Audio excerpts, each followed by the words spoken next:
in Liverpool, England. Even though some people didn't understand communism, the word was a threat. They outfoxed our President Roosevelt on Yalta, and it seemed that they got away with everything, the big piece of the pie. And so when McCarthy started the hearings, I was all for his going after the communists. Like anything else at the beginning of the show. He went too far, I believe, and they checked him out. But there was a lot of innocent people really hurt, But those were the times, the times are changing. Here was Tail Gunner Joe talking about commies. Who were protecting the commies? The Democrats. And so the Democrat, the name liberal and Democrat became identified with pro-communist or communist sympathizer. Pinko was used constantly in those days. Plans have been discussed by leading members of the Communist Party and agents of the Soviet secret police to obtain blank American passports from the United States State Department, from communists employed in the State Department. But they say, oh, McCarthy, don't name them. Yes, I'll give that to Milwaukee's Daily Worker. He was a demagogue, but he didn't look like a demagogue. He didn't act like a demagogue. He didn't speak like a demagogue. People, when they thought of demagogues, thought of Adolf Hitlers who held audiences in their sway. Joe McCarthy had this rumpled look, and he'd get up before the crowd, and he would whine, and he would stumble, and I think he would even deliberately shuffle through his papers as if searching diligently for the right name and the right fact. And he'd have to go back and repeat himself.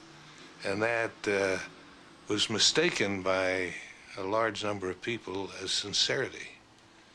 And he came across as a sincere person, and therefore as a believable person, and therefore as the most dangerous of demagogues.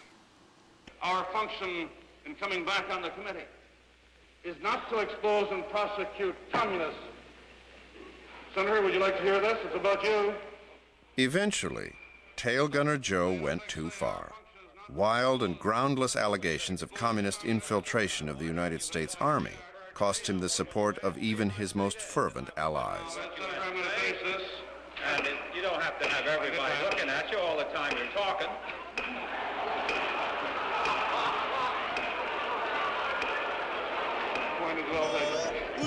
Yes, I'm the great pretender. Pretending that I'm doing well. My need is such, I pretend too much. I'm lonely, but no one can tell. During his anti-communist crusade, McCarthy ruined the lives of thousands of innocent people. But the man who had claimed the nation's undivided attention was ostracized and all but forgotten when he died of liver failure at the age of 48. But to my real shame, you've left me to dream all alone.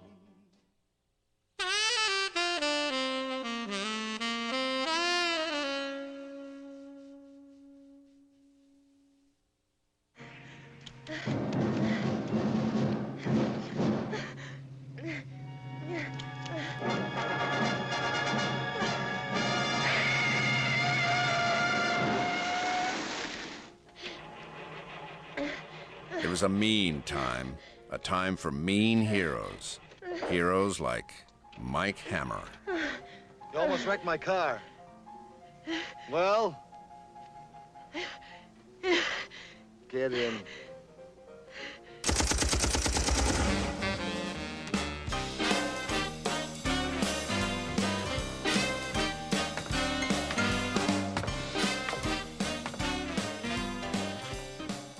Pulp fiction private eye Mike Hammer was the creation of a former lifeguard and fighter pilot from Brooklyn, who became the most popular writer of the 1950s. I always said I was a chewing gum of American literature, which I am. I'm not a detective writer. I'm a mystery writer. Now, Earl Stanley Gardner was a detective writer. He did everything by the book and in good notes. He was a great writer, but he had a different style. My style went into, I had a lot of sex, violence, and love, emotional stuff, and I didn't stay quite to the pattern that they had. I squeezed until my fingers were buried in the flesh of his throat, and his hands clawed at my arm frantically, trying to tear me away. I held him down until he was on his knees, and dead as he was ever gonna be. He wouldn't have reached his peak of popularity if Spillane hadn't been a very good writer. I think Spillane was a writer of enormous energy and invention. But he was driven by the ethos of the period, which was an anti-communist ethos. So Mike Hammer was the ultimate sort of John Wayne hero in a way. You know, the hell with the subpoenas, the hell with the Constitution, particularly the hell with the Constitution, the hell with the Fifth Amendment. If you're a commie, I'm going to shoot you right between the eyes or give you a real good beating on the way. Where's Bella? Where is she? Where is she? Where is she? Mike Hammer was a steely enforcer whose mission was to exterminate those who would destroy America from within or without. There was a moment when Mickey turned away from your run-of-the-mill bad guys and rats and things to go after commie rats and things. And I think Spillane writes, they were commies. They were real sons of bitches who should have died long ago. They never thought there were people like me in this country. Great stuff. Spillane's books sold on a winning formula of commie bashing, sex, and violence. An explosion in paperback publishing technology made it possible to turn out millions of inexpensive books quickly. That meant Spillane's novels were available and cheap. Critics charged that Spillane was exciting the country's vigilante streak. He was called a dangerous paranoid. His creation, Mike Hammer, a sadistic misfit. I went to a tea party, and at the tea party were all these funny little people that read books and whatnot. So this guy came up to me, a little bitty guy. He said, now, this is what he said to me. I can still remember the words, like I'm hearing them from the day when they came out of his mouth. He says, what a terrible commentary on the reading habits of the American public to think that you have 7 out of the top 10 of all-time bestsellers. I said, oh, shut up, you're lucky I didn't write 3 more. Then I did, and they had to change the category out of that 15 out of the top 25. For an author who once wrote comic books for a living, Mickey Spillane had come a long way. By 1953, his books had sold over 17 million copies. The man who denied any conscious attempt to cash in on the anti-communist hysteria of the day was on his way to becoming one of the best-selling American writers of all time.